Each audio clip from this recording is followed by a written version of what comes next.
Thank you.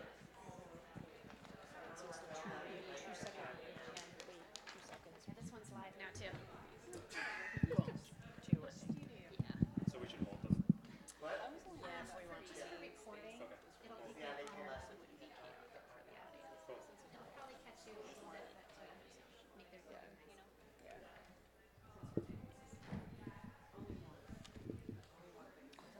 miss not having a pen in my hand. Or did I not bring a pen? Do you want a pen? Ooh. Check. I can go grab you. I have one in my pocket. Is that one you tried again? I don't know if it's working. I got a lipstick in my Check. eye. That's the way I roll.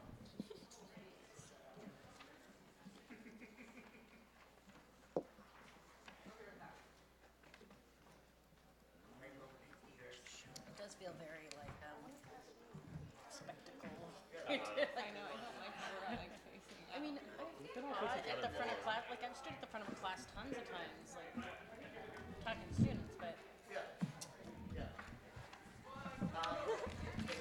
Face us.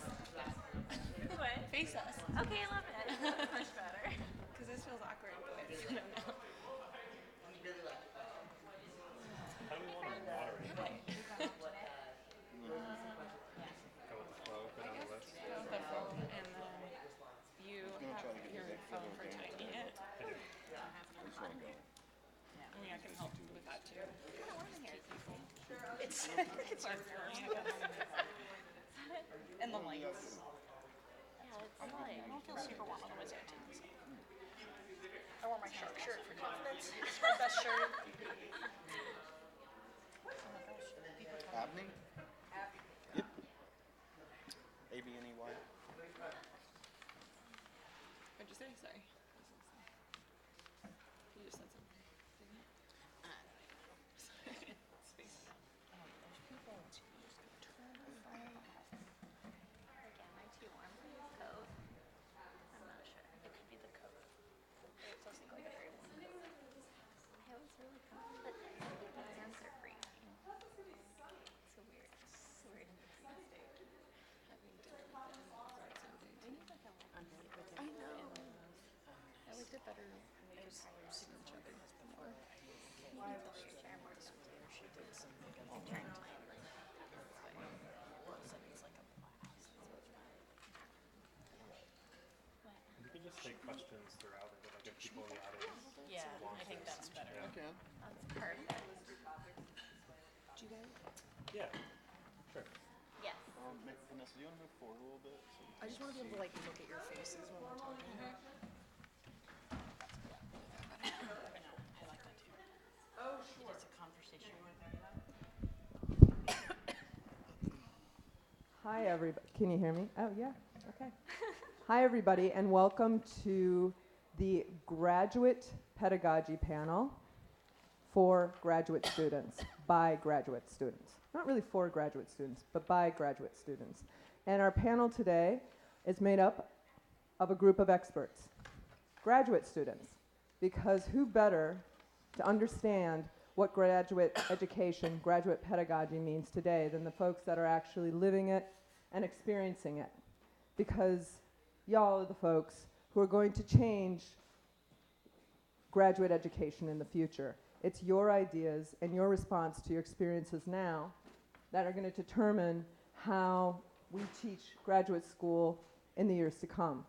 So to start this off, I'm going to have everybody introduce themselves, and I'd like to hear which program you're in here at PNCA and why you chose that program.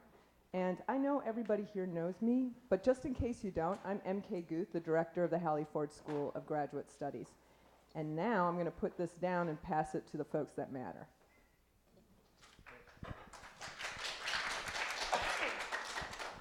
Thanks, MK. So my name is Kamukin Maxwell. I am a critical studies, visual studies dual student. And I chose those two programs because I really like the art making, but also the critical engagement with kind of the ideas and the issues behind why we make. Hello, I'm Vanessa England. I'm in the low-res visual studies program. I chose this program for the flexibility in the schedule and the longer duration of of the program so that I could work and continue my practice and, you know, pay the bills year round, and then also get to be in this program. Hi, I'm Marie Connor. I'm also in the low-res visual studies program. I chose that program. I'm local, and usually the program is kind of set up for people to do distance and come for the summer. But I chose the program because, honestly, I've been in school since 2010, and I felt self-directed enough and wanted more flexibility in my schedule and education.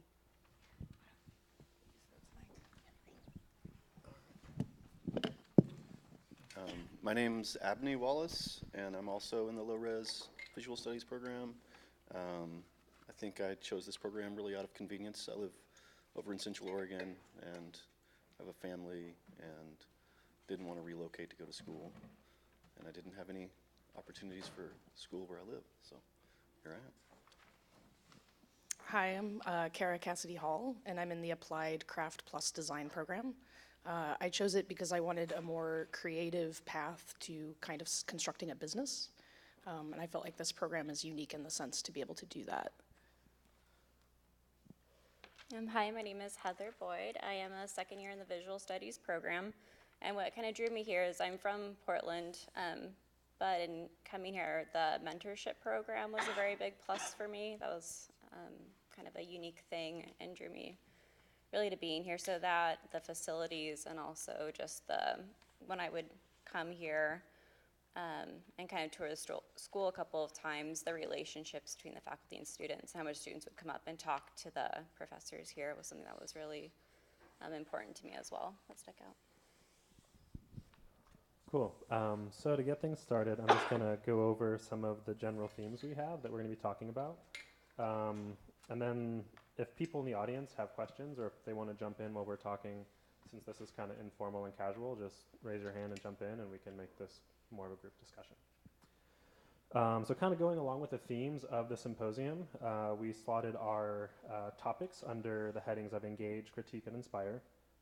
Under engage, we'll be talking about mentorship and or faculty relationships, student leadership and engagement.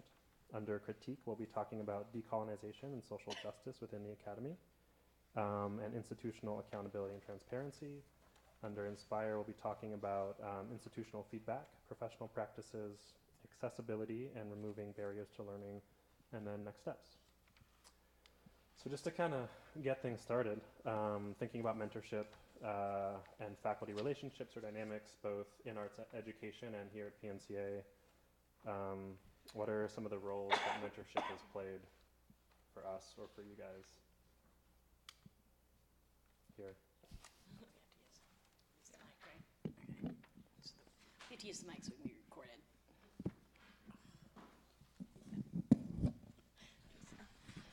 Speaking for me personally, I would say that mentorship was maybe one of the biggest reasons why I chose this program besides convenience. And individual relationships that we have within the classroom with our professors are based on, you know, accessibility, communication, personality, student load, but like mentorship offers the opportunity for someone to really delve into what your work is about and personalize. Like for me, I've gotten so much out of the mentorships that I do have that is irreplaceable, that has propelled my personal practice and, you know, taken me from going, oh, I'm making objects to I'm making work in the world, and the objects are the artifacts for that. And I think, or the armature for that, actually. And I think that, like, without that mentorship, it would have taken maybe years to get to that place. So having someone be able to, like, really invest their time and energy into our work is monumental. Yeah, I have to agree. One of the reasons that I was interested in this program was because of the mentorship capability. And I really enjoy that my relationship with my mentor. It's not a hierarchical relationship. It's much more like a transference of knowledge, and I think that that's really crucial to education in the graduate level. else? Yeah, my mentor relationships have been really awesome. I think, we all form relationships with each other within the program, but there's so much on the table that we talk about. And with a mentor, the relationship is built around like your work, and so it's really pointed kind of conversations that I have with my mentors about what's going on in my practice and theirs, and it's really fun to see how our conversations start to shape their work too. So it's really, really awesome. And then also one other part that I really enjoy about the mentor relationship is that you get to interact with someone else on this level that's more than just an intellectual level. Like I get to be a full, complete person with my mentor. We get to talk about like what's going on in our outside life and our emotional life, because we're all not just students here. We all have other roles that we play, and it's nice to be able to have that relationship with someone else while I'm here as well. Yeah, I just want to piggyback on that and agree that like 100%, that it's a more holistic relationship with that person, and I really love it when my mentor reaches out and makes sure that like I'm fed and I'm in a good financial situation and I have adequate housing. That's like a really, I don't know, it helps me develop a better relationship with that person. I agree. I think thinking of what you ladies are saying, the idea that a mentor also breaks down the barriers between being a student and being a professional artist. And so you develop relationships and connections with people, and it feels less like there's a huge gap between our learning and where we will see ourselves. We can see ourselves in other people because we see, like my mentors have been great about being self-effacing, about, failures, about difficulties, about how long it takes to pay back student loans, the kinds of sacrifices you have to make to be a professional working artist. And I think without a good mentor relationship, some of that would be lost. Yeah. Totally. Yeah, I definitely echo a lot of that. It's funny because like the mentorship thing here at PNCA, I feel like I've taken it for granted. But through my partner Hannah, whose friend went to school in Germany, at her art school there, it's very like self-led, and you're basically working kind of on your own and designing your own program as you go. And so kind of having that contrast of like, oh man, this is really like we've all said, a very integral kind of individualized way that we can augment the traditional kind of faculty academic learning situation here. I think it's really special. Yeah, and the only part I was going to add in addition to what you guys were saying is that having kind of the autonomy to choose our mentors, and then that like being such a crucial like choice, because I think when we have good experiences with our mentors, it depends on who we're choosing. Are they educators? Are they practicing artists? What's like the balance? So each semester I've like thought a lot about and like really considered how important each person I work with is in my own education. Yeah, I just wanted to say, I think another thing about the mentor relationship that's really rich is making art in an institutional academic setting is pretty weird, and it feels like it's like my practice changed a lot to kind of fall into academia, and the mentor provides a bridge to the real world, so to speak, and so gives a lot of perspective that's like from outside of academia, and it's really valuable. Totally, and I think it's interesting too because my first mentor here was a professor at PNCA, and I think it's a nice way to kind of see someone outside of that faculty role when they're your mentor. Like when you're in class or when we're at school, it's like you're a professor, I'm a student, and even though we're grad students, it's kind of like there's still that dynamic. But I think having that one-on-one time is a really great way to like see different sides of somebody, not just kind of the public face that they perform. I think that might be a good bridge to our next question. Totally. So what is your experience with your relationship to faculty and administrators? Yeah, I feel really frustrated sometimes within the graduate program. I just spent 3.5 years as a teacher. And so to me, I think like people who are mentors who are teachers who are students, a lot of that's pretty flexible. And it's just like a matter of timing. So I struggle a little bit with the hierarchy and the idea that, you know, as a graduate student that your teachers are, I guess what I'd like to see is more of a transference of knowledge and see it go both ways versus a top-down approach. Yeah, and I think I would agree with that. It's like that's where I think you see this shift from equal sharing to this person over me. I think for me, one of my experiences here is being a low-res student. Like the programs all have felt very isolated, and I think if it weren't for me, like coming here and moving to Portland and inserting myself, I would have continued to feel isolated. Like. And it kind of seems like the different graduate programs are these like their own little islands, and I feel like it's a missed opportunity for us to like engage more and like learn from each other. This is my first class I've had with like the critical studies cohort, and it's been really valuable for me to have like a different group of people I've been interacting with. So I think that could be something like on like faculty and administrators to help bridge those gaps more. Yeah, and I think in education at large, I think there's a movement right now to have more kind of faith in the students and listen to them and learn from them and learn together and grow together, because we're all coming from different points in our lives and we're all coming from different backgrounds. We all carry our own bodies of knowledge, and to have that be shared, I think is really crucial. I think that's essential. I came here from a different master's program in higher educational leadership and development, right? So coming into this, that program, the main thing they teach is that every adult coming to college, it's not like teaching K-12, right? Everybody has a different level of life experience, a different level of educational experience. I know at least 3 of us on this panel have taught, you know, before coming to this grad program, and to like find yourself in a classroom where you feel like you're not being appreciated for the value that you have coming in, or even on the flip side, understanding that there's so much value in the learning we have from each other, and not to, you know, displace the value that exists within faculty and administration, because they've worked very hard to learn the things that they're here to help facilitate and teach us, but they're having an understanding that like maybe we come with our own basket of tools to, you know, to be able to create a optimal environment for learning for everyone. I wanted to talk a little about kind of that trickle down power structure. I think when that dissolves, you know, it really is an atmosphere conducive to discourse, and that's why we're here. And when those kind of structures are in place, there's not a lot of discourse happening.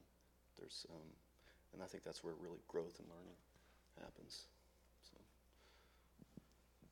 Yeah, I mean, from so my background teaching, we spent a lot of time talking about progressive education and what that looks like.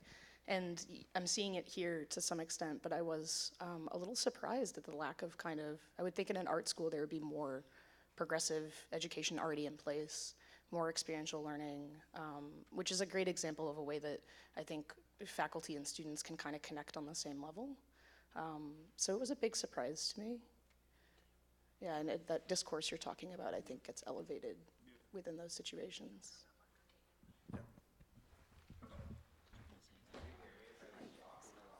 I think, whoops, for the We're recording, recording, so if you gotta use this. I just wanted to piggyback on that a bit. So I'm in the critical studies cohort that Vanessa mentioned. I have Kamukin in a class, Vanessa in a class, Heather in a class. I think 3 different classes, although I can't keep track of that very well. But I can say that having people from these other programs in the critical studies classes is like awesome. It brings in a totally different element that is really needed. And as you all were talking about this, I was kind of thinking like I would love if there could be some way like within critical studies, like a seminar or whatever that was designed so that there would be people maybe from every other program in that with critical studies students. I'm not sure exactly what all is studied in the other programs, but critical studies, of course, we're studying a lot of like theory around discourse. And one idea that has been developing in my mind in the like 6 weeks I've been here, is how critical studies specifically might be really well positioned to be like connective tissue between the departments because we study discourse so directly. So, I mean, that's not a fully formed idea, but it seemed germane to where this conversation was going, so I just kind of wanted to toss it out there into the discourse. So, Yeah, I totally agree with that. I'm taking my first class with the critical studies group in pedagogy, and it's just been a really wonderful experience for me to hear other perspectives and also to engage in dialogue in different ways. And I think that would be valuable for other people also in my cohort to have that experience, to be able to engage with theory and with just a discourse around these things that is different than how we normally would do that. Totally.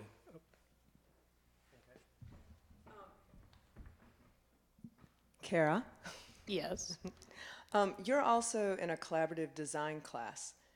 Can you talk a little bit about that? Sure, yeah, I mean, it is, Like to expand, like cross-pollination. I'm not sure, I don't know if we're there yet in the class. It's wonderful to meet other people from other programs. But yeah, I don't know if I have too much to say about it, honestly. I think it's great to have that connective tissue, and I think it should be pushed further. But yeah, I don't know. Sorry. I totally agree. Like, I think cross-pollination is super vital.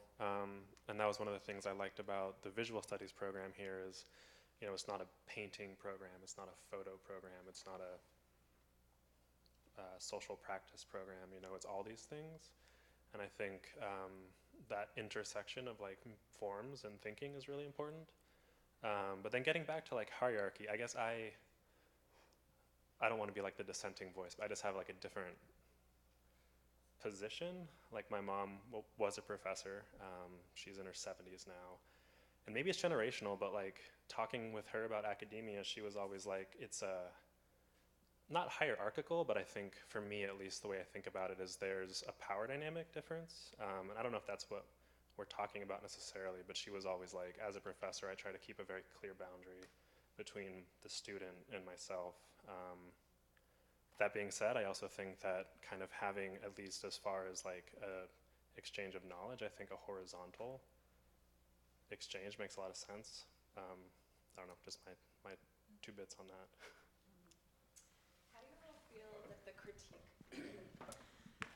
How do you all feel that the critique structure and process in terms of being a potential forum for multiple voices and student voices in talking about each other's work fits into these perspectives? You know, I've been giving critique and a lot of thought because we have a whole class dedicated to it. As in my professional practice outside of school, what I found really valuable about critique was inviting people that I knew could give me really valuable feedback and having a discussion with them. In our class, sometimes it seems a bit forced. And I think that would be like a really good way to bring different programs together, is to like allow interactivity between the programs and kind of invite those people into our critique. Yeah, like similarly, Kamukin and Alex started this extra critique thing for us last year, and I was the first person to do that. And in that, we had people come from different programs, and that was like probably one of the greatest gifts that I've had while I've been here, is to have people come and talk about my work from other backgrounds. So I think that that would be a really wonderful thing if that could happen, if we could have like maybe some combinations of critique together. I think as far as the critique structure, it's not, it's varied based on who's leading critique. So I think it's difficult to offer a blank perspective or a blanket perspective, you know, about it. But personally, I think critique is what pushes my work. However, it's difficult when you do have a limited group and you're always getting the same feedback. You kind of have to go out in the world and like find the people to come that will offer you different perspectives. And I think I agree there would be a benefit of cross-pollination because, like Mukun was saying, I mean, I came from PSU where I did 3 years of sculpture and once in a while met a painting student who crossed over for a class, and then to come here and have this kind of cross-pollination, and I no longer even consider myself a sculptor as the main part of my work. So I think that like getting that in critique, getting these perspectives of people who are like have different experiences or have different ways they work can be highly beneficial. But I think maybe the institution would benefit from some bullet point structure of like what is expected in critique or what, you know, a good way to run critique, because yeah, it's varied. Well, were you going to say something about critique? Yeah, but you can go first. Well, I mean, my comment's not necessarily specific to critique, but if we're talking about cross-pollination, I don't really know if there's much cross-pollination among faculty, like if they get together and critique each other, or if they have conversations around pedagogy, and I think that would be super valuable. Okay, all right. Yeah, that seems really valuable.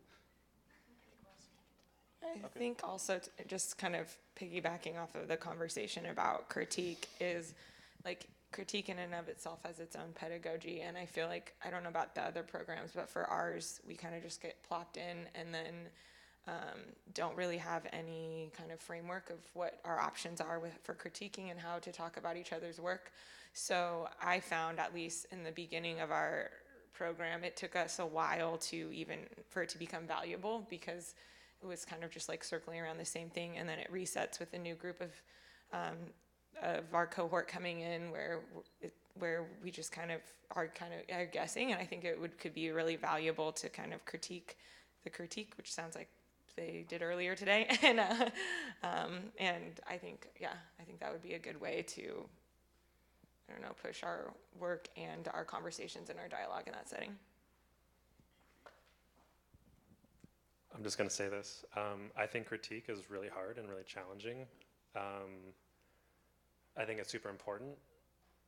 I came from an art history background, and so like my whole experience was like talking about art, but I didn't have to talk about it in front of the person who made it.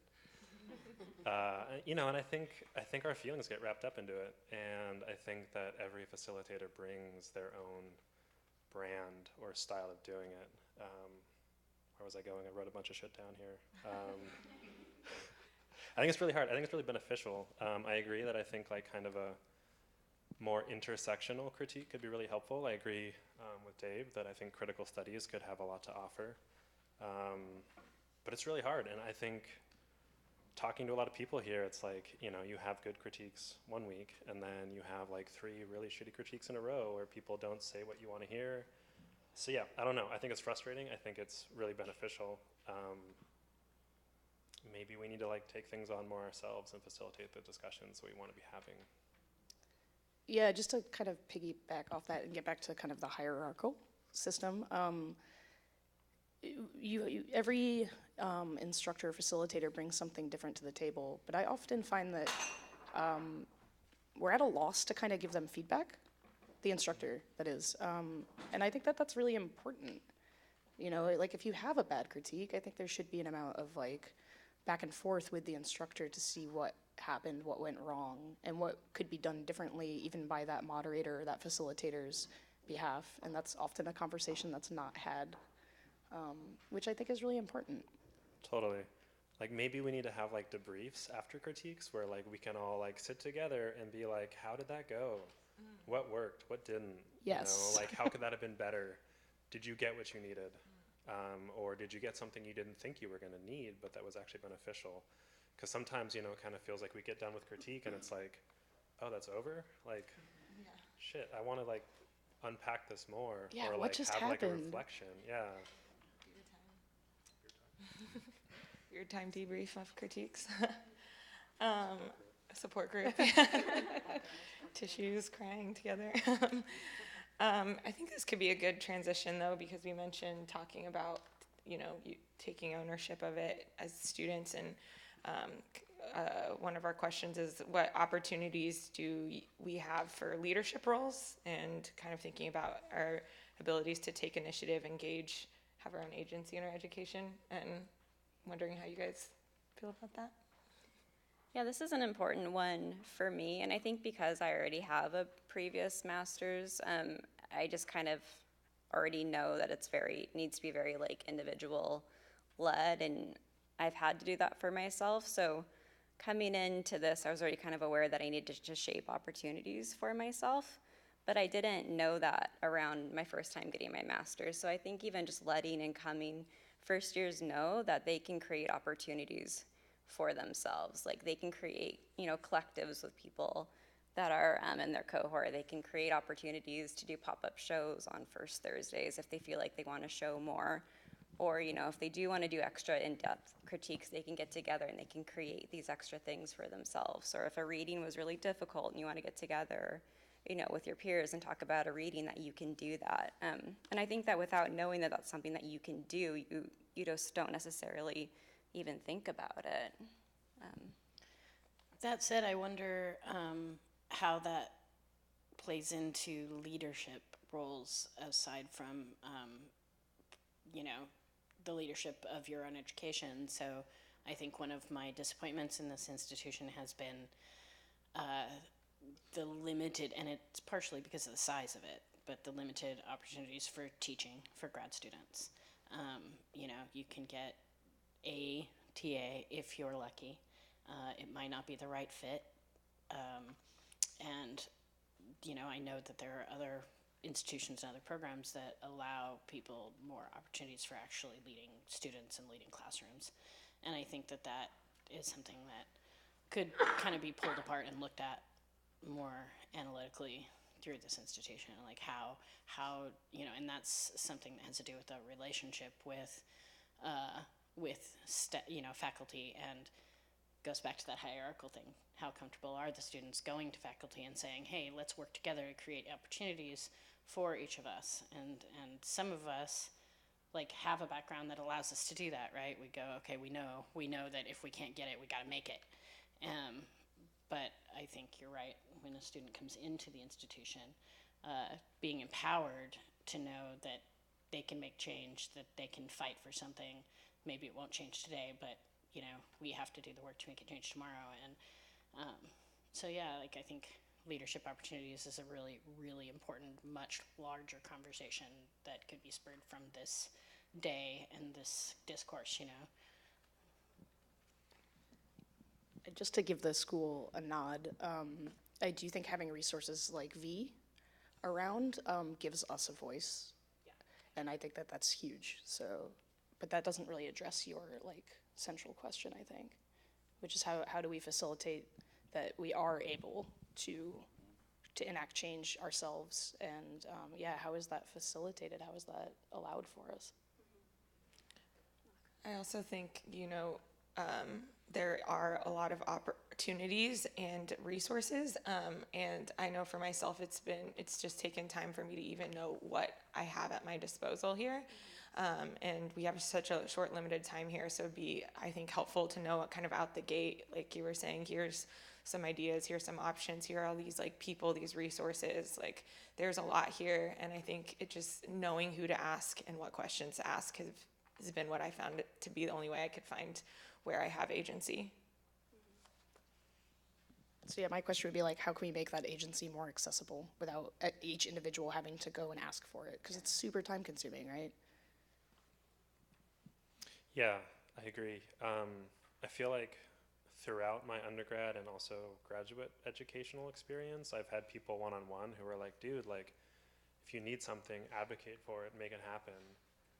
But then I can't help but wonder, is everyone else getting that same message? I think there could be bigger picture, top down, we're here to help you. Well, that message does happen, but I feel like maybe it needs to happen more often. I don't know, because I think we're all so busy that sometimes, you get 3, 4, 5 weeks into the term and something that was told to you on the first day of introduction or whatever it's called, initiation?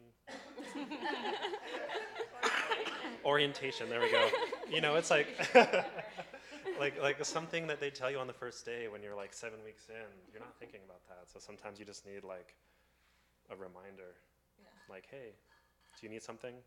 Make it happen. We're here to help. You know, like Don is so great. I feel like every time he's on the mic, he's like, come take me out of a meeting, you know, and it kind of like gets a little old, but like it's also, Don, if you're listening somewhere, I like it a lot. But you know, I think that that reinforcing message is really important. And so maybe like if students were told on a more regular basis, like, hey, if there's a gap, let's find a way to fix it, you know.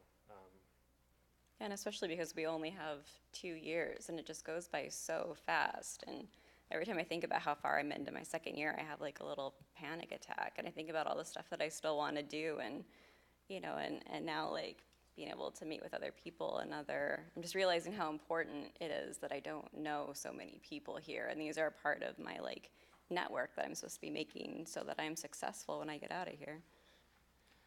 I think being in the Applied Craft plus Design program too, like if I want to go find a resource here, that's, you know, that's a trek for me. Or if I want to go find a resource at OCAC, it's not quite the same as being on campus and being involved in that community. And you also talked about being, you know, having a lot to do. We all get overwhelmed. There's not a lot of time for that kind of stuff. I wonder if there's opportunity in the summer as a low-res student where we're lonely and just like, 20-something of us, where there is more downtime, there is more opportunities to do like start extra critique, or, you know, it could be a space there for when we're here. Does anyone want to share? I just wanted to talk about, I mean, you know, in finding these resources, I mean, we in the low res are definitely at a disadvantage because there aren't as many resources here. Yeah, it's hard. So, and to know where to go because no one's here to tell you.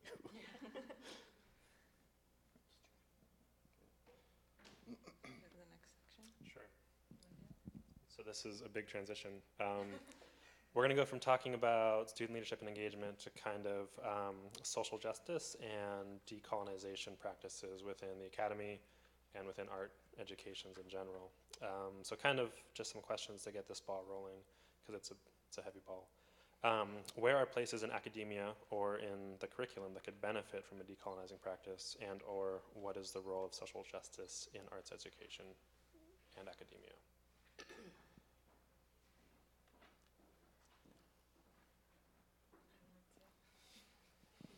So I know when we had talked amongst ourselves before this, we had talked about at the outset using language or having a conversation to facilitate this in our classes would be really critical.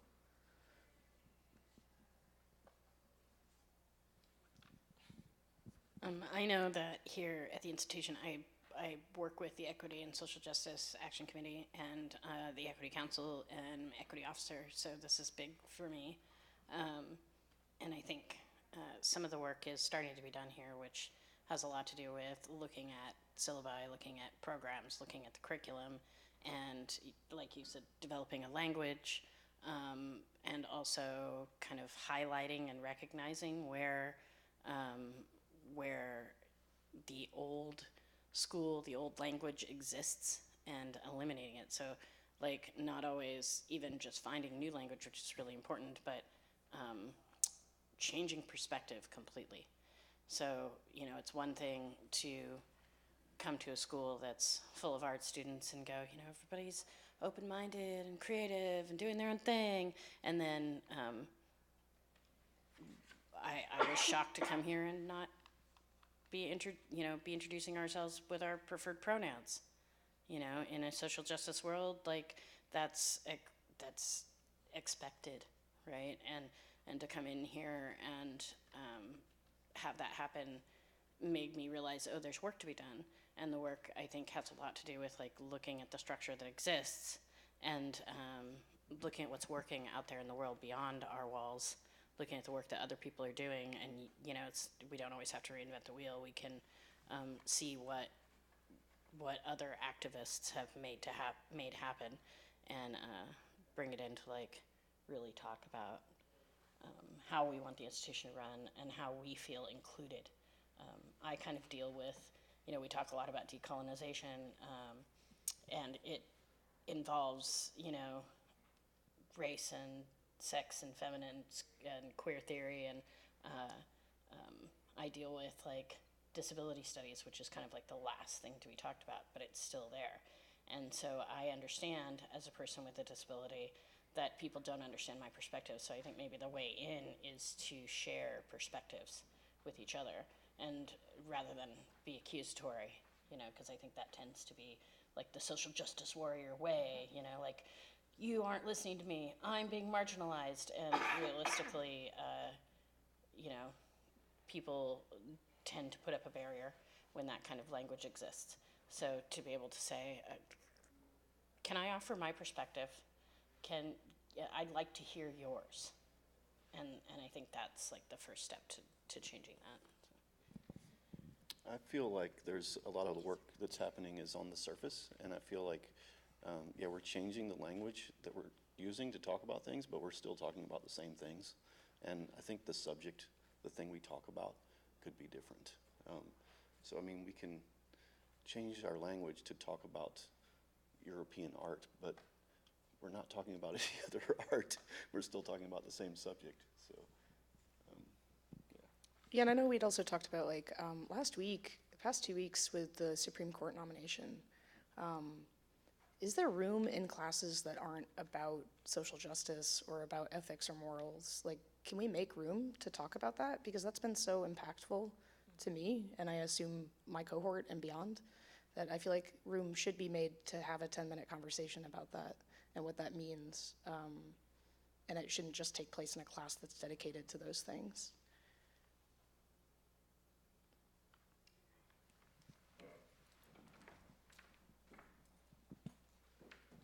So, this is a big topic right now in education. Social justice, how do we open up our classes, decolonize our classes? And we know that this is a hard process to get there, and you guys have pointed that out as well. But what are some of your ideas on how to open that up, and how to create that fissure, and how to improve, and where that can happen?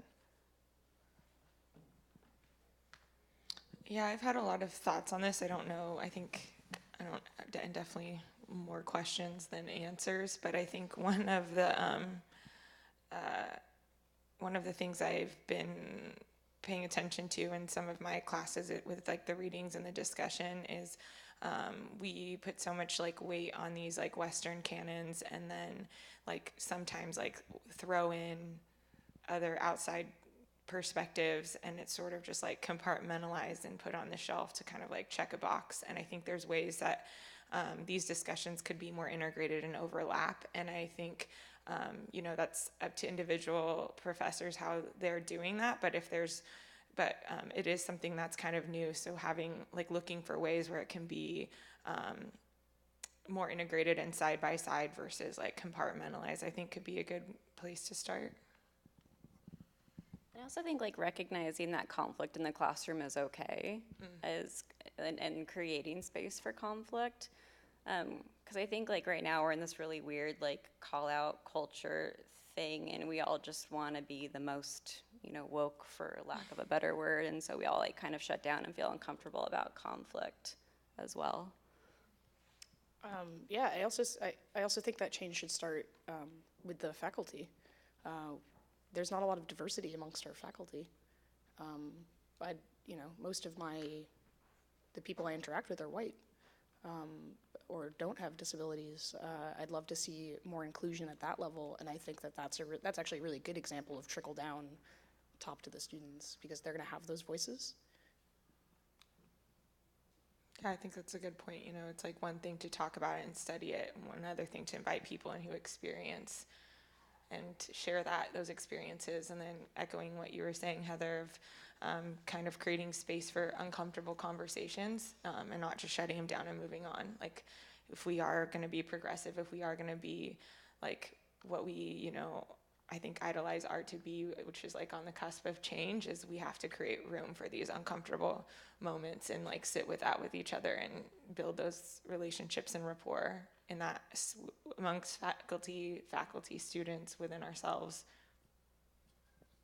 I also think like on a smaller level too, there would be, I feel like it's important also maybe to start even classes with just talking to each other and like spending the first like 10 minutes like maybe checking in and seeing how you are so that everyone speaks so that we're like sort of humanized to each other a little bit more. And I think that that would make also having conflict a little bit more, you know, comfortable, you know, since we all more understand where each other's coming from. I agree. I just wanted to throw in there really quick. You know, I think I've thought of my role in making change in being a future educator that looks different than other educators. But I think asking our educators now to bring us examples might be a good first step. So I'm going to try to like form what my actual question is as I speak. But something I carry with me is just that the personal is political when I'm trying to make my work. And so I'm thinking about what you were saying about here's my experience, here's my narrative. Let me share it. If you want to hear it, great. And then I want to hear yours, you know. And so I just attended a conference for printmaking about the West, and there was a panel discussion that was talking about political art or like politics as being subtle within. And the question that I feel like the whole panel like came back to was, do artists, are we necessarily obligated to speak politically and to tackle these issues? And so I'm wondering like what you guys feel, because at least, okay, so my personal opinion is like how can we imagine an environment that is removed of that obligation, that just lets these narratives like come up, and with that personal is political, like what does that do? So I'm curious, like, do you guys feel personally obligated to make political art? And is that compounded more within the academic institution? And how would you go about like addressing that or not addressing it?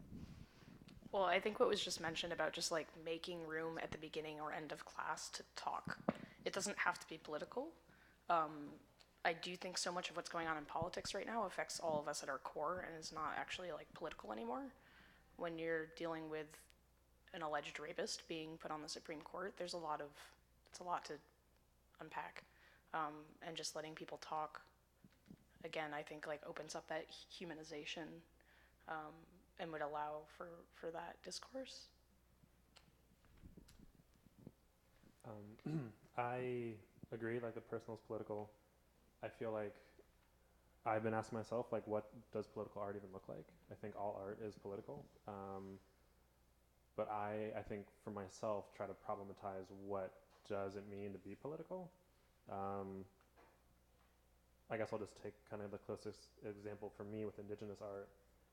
A lot of Indigenous artists that I've been researching or meeting are talking about like this top-down kind of pressure to identify as like Indigenous artists and make art about the Indigenous experience.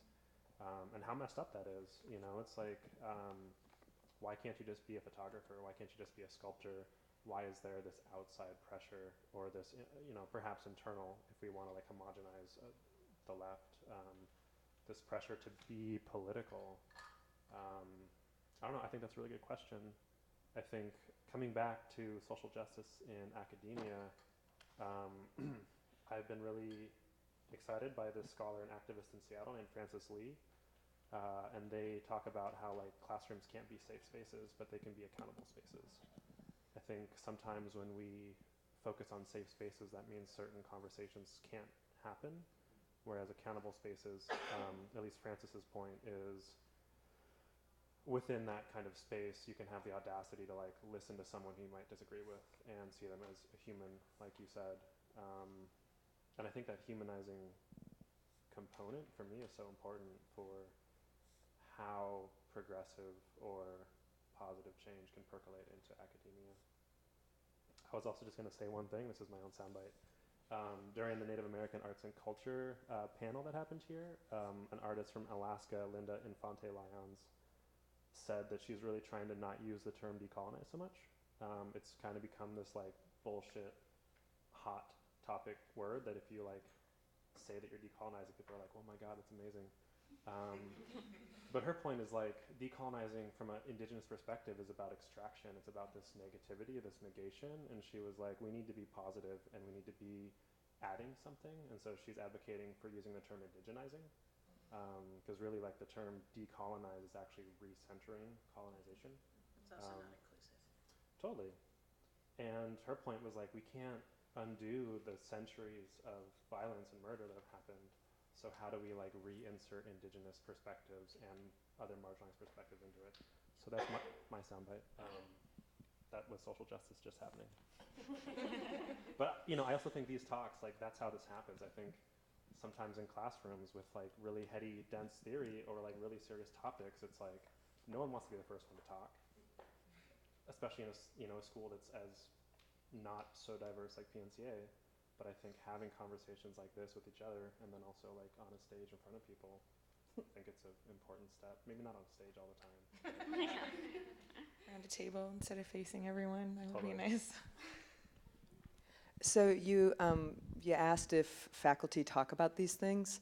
So I'm going to put in a plug for some things that might be of interest for anyone in the room, which is collaborative design and design systems met a couple weeks ago to really re-examine our curriculum and our offerings and so forth. And this idea of conflict facilitation came up.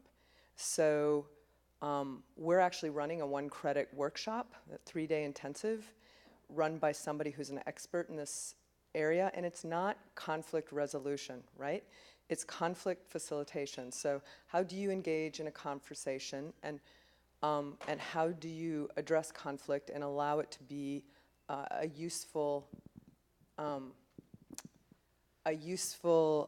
process and experience?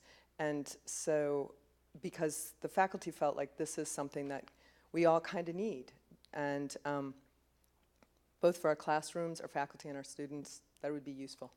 Why is that a 1-credit elective? Why is that not mandatory across all of our programs? So, first of all, anyone in the school can take it. Second of all, we have workshops in collaborative design that we are allowed to change semester by semester.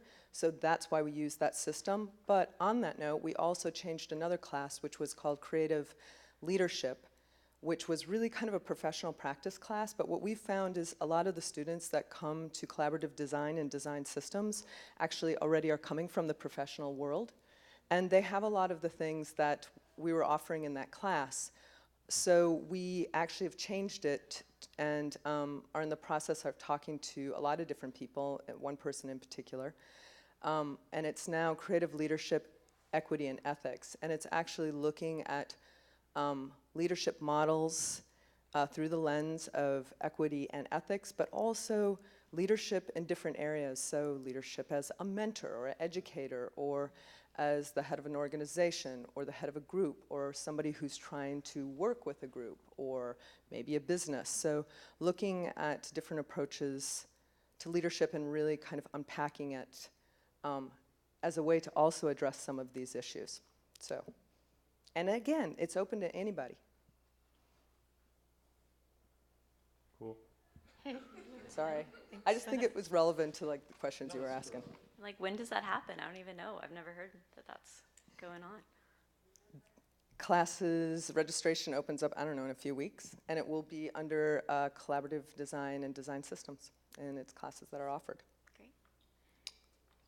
That kind of brings up a tangent for me, is going back to this cross-pollination thing. I think the requirement to, or the inability to take classes outside of our program is reinforcing the separation. So like for me, I wanted to fill my electives with some critical studies or classes with the full res visual studies because I had that option here, and just not being able to because the classes were like, you know, there's like only certain ones that count as electives. And so I think I missed out on opportunities to engage. And if we are just like, it's not like undergrad where it's like you have to take this to take this to take this. It's like we're all on the same level and getting to like jump in and maybe join a critique in another class. And I think there's value in moving forward with our cohort, but we also have a lot of opportunities where we build that camaraderie within our cohort. And I think that we are lacking in opportunities to reach out. And that's just like a logistic thing I think could really help solve that problem.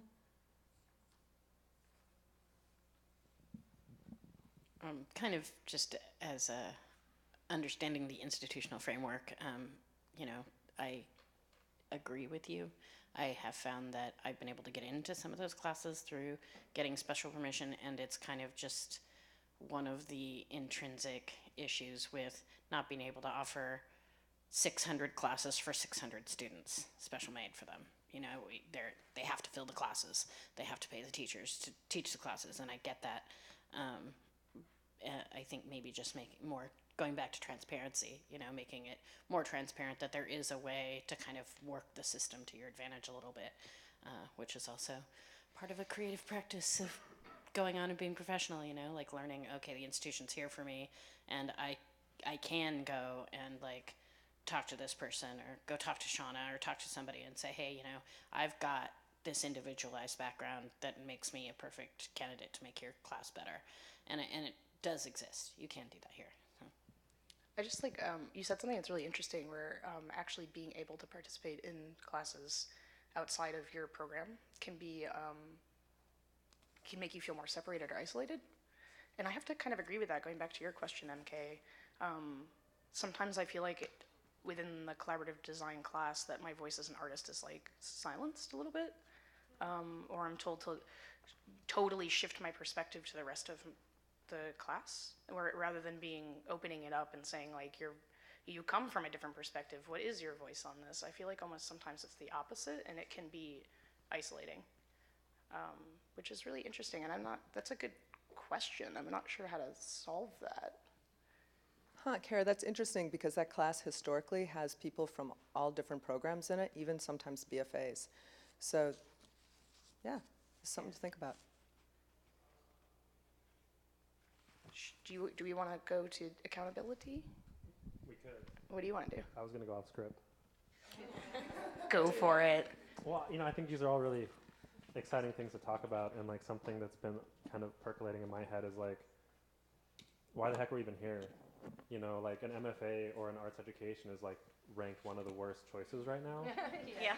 And yet here we all are, you know, like there's a bunch of educators and administrators who are here because they love it, or because it pays the bills, or both, or who knows why, you know, and we're all students. So I'm just kind of curious, like, why are we all here? I love that question because I came from a completely different background, and when I decided to go back to college because my disability came on and I was restarting my life, you know, like, why didn't I go for accounting? You know, something that would pay the bills. And I think that it's about, I had a professor from PSU say to me, when you're a maker, you gotta make, in whatever form it is, right? So I think a lot of us just don't have a choice. Like, we are who we are, and we feel a need to express ourselves the way that we do. And for me, part of being here is this hope that I can live a life where sustaining myself also sustains my heart, my soul, my energy, and being able, you know, it is kind of meta, you know, like we all come and we get these MFAs, a lot of us in the hopes to teach the next generation of people hoping to take our place, right? And I think that there's a complication in that, but I also feel like there's hope in that. I think that there's, for me, you know, looking at the world right now, and I look at this list of things that go, okay, you know, the powers that be, or that say that they're in control of my life, disqualify me of being important on this level and this level and this level, and then I make a choice that maybe adds to that list. You know, I think that by using the thing that is less acceptable as like what you're supposed to do to fit into society or survive, as a tool for kind of breaking down those walls is one of my big reasons for being here. Oh, I was gonna say, I don't know why I'm here, and I re-ask myself that question multiple times a day. And in the spirit of transparency, I was very close to just taking a leave or just quitting, because I was like, why am I spending all this money? I could just do this myself. And I actually wrote up a program for myself that was I called it my self-made MFA, and I could do this. Who cares about a paper? For me, I wasn't sure. I don't know if I want to teach after this. So I'm why do I need the MFA? So I don't know. I feel like I could go and keep doing this without paying any money and keep the same program and structure for myself I have, other than just getting to meet everybody here and do it with people. But I don't know. Question mark why I'm here.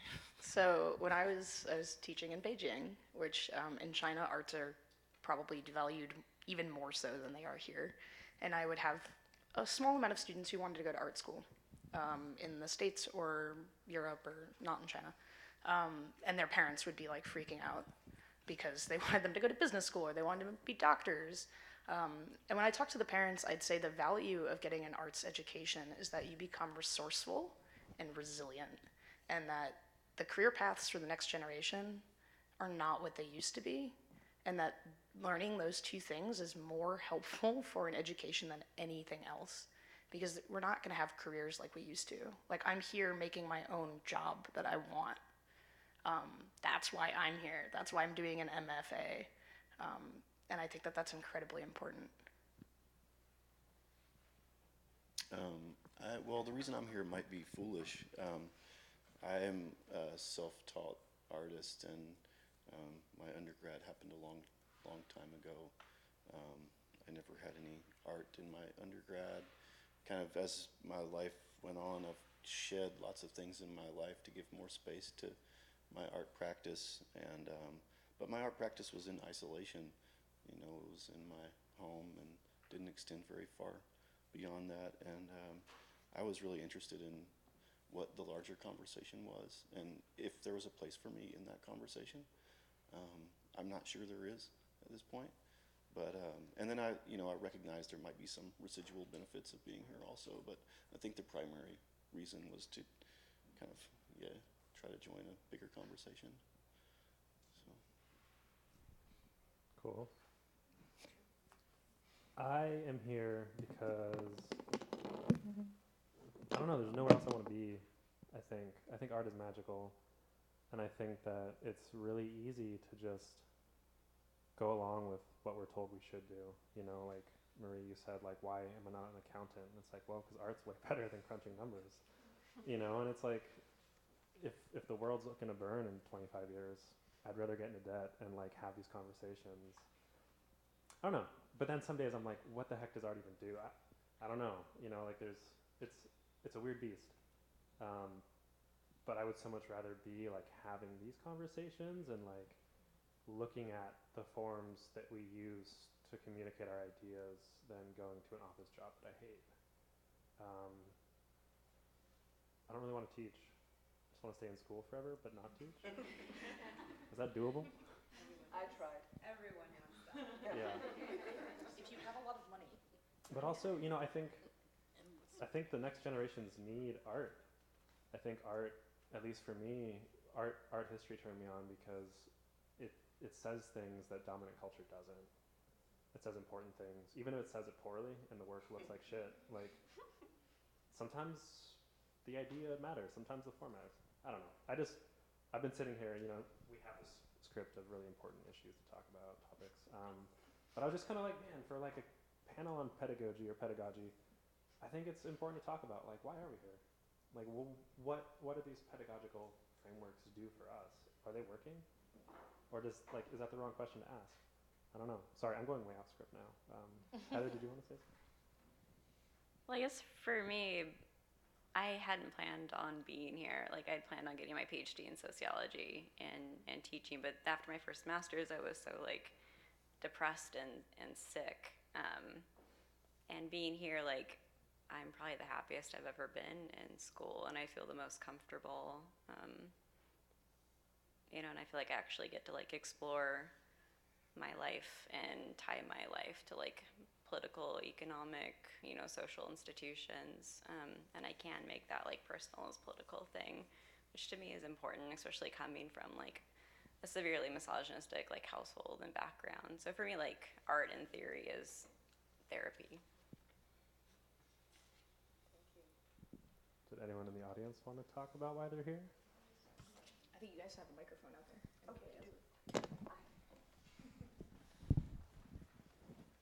So I'm drawing some parallels, or like this pattern seems to be like you're here because you want conversation. You're here because you want to like catalyze it or bring it out in your own work or have it with yourself and other people. And I was having my own conversation with a friend who is not in the art world at all and doesn't care to be. And I was essentially just commiserating to myself, essentially, that why am I here? That same question.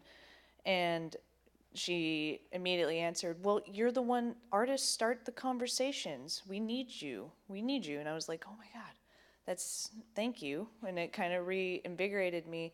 But then like in a context of pedagogy, like thinking about like, okay, so there's the educator that starts the conversation in the classroom or like facilitates it. That's one thing, but how does that then exist outside of academia for you guys? And I'm curious, maybe specifically, because I think about this in my own work, yourselves as artists, what are maybe some pedagogical tactics or things that, gestures that you make in your work that are specific and hoping to like start a conversation in a certain way? And how has your experience in the educational art world, this institution, kind of shaped how those tactics have changed or how you're thinking about it? I want to tackle your first question. This conversation right here, being given a voice to do that, is huge. And one of the things outside of academia that I get those conversation starters from are podcasts. Radio Lab, This American Life, they give me different perspectives that are huge and conversation starters for me. And I hope that this panel will make a podcast where we can do deep dives and talk about these issues and create a source for people to learn and contribute to. I think it's vital. And to also have something that's not inside these four walls, but can be shared with the world. I think to try to answer your question, Hannah, what changes sorry, what's your question? Like I was just drawing a parallel between like pedagogy and artists as conversation starters and maybe artists as educators within the greater world. Like what are maybe like, quote, I don't know if this is the right way to describe it, what are your tactics, pedagogical tactics within your artwork to spur conversation? Totally. I think where I went first was thinking about myself and educating myself. I think change starts with the individual. I think about my nephews and everything that I've been learning in the critical studies program, which I love, by the way. And, these are important things that I think don't get talked about a lot. And I have friends where it's like, when we hang out, it's like we talk about Netflix or football or, YouTube, which is great. But at a certain point, it's like that doesn't lead you anywhere. It's just kind of like this shell, this like, orbit. So for me, I think pedagogy starts with like autodidactism, teaching myself, learning myself, and then at a certain point, like enough doors open and I make enough connections that then I'm like, oh man, I'm really interested in constructions of identity, or I'm really interested in like intersections, and then I talk to my nephew about it. And I think getting feedback from like different aged people is so important. I don't know if that answers your question at all, but. So I think a lot about art, making art for other artists and being enclosed in this art world, and whether or not there's a way in for people outside the art world to be part of the conversation that we're having. And I do kind of suffer from like, oh, the important people in my life only want to listen to me talk about my art practice for so long, and considering that it's really heavily based in social practice, I'm like, I can't believe it, Art's the way that the real stories have been told through art history and through people and through cultures. So I think that like thinking about the way that I make art as a visual studies or as a visual artist, I guess I'm always questioning and trying to tackle that. Like how do I use my visual art? Like I love making things, but like is the thing I'm making actually helping other people understand the conversation that I'm trying to spur forward? And I'm not sure I have an answer. I was just gonna say, for me, I think it is similar to what you were saying with like trying to be the artist and practice in my life the way that I would like that I could envision being something that would be a positive force in the world. So it's like not just necessarily what my art's about, but how I do it and what I'm looking at, what questions I'm asking, and then looking for ways that I can communicate that outside of just like my artist community, because I think it's easy to get in this like feedback loop, and like getting out there and trying to make it make sense to people that aren't in that world with me is like a really important challenge and check for myself if I'm inviting people in and it's resonating. But we do have to wrap up, not to make it end so abruptly like that. But maybe, is there any last thoughts? Or I think you were saying to wrap up, right? I'm saying, yeah, it's getting, Yeah. we're getting on the other side. Yeah. Prepare for some other things, but maybe there's a few moments. Does anyone in the audience have questions or want to make any comments? Thank you so much for your generosity. We really appreciate it. Thank you for coming. Thank you.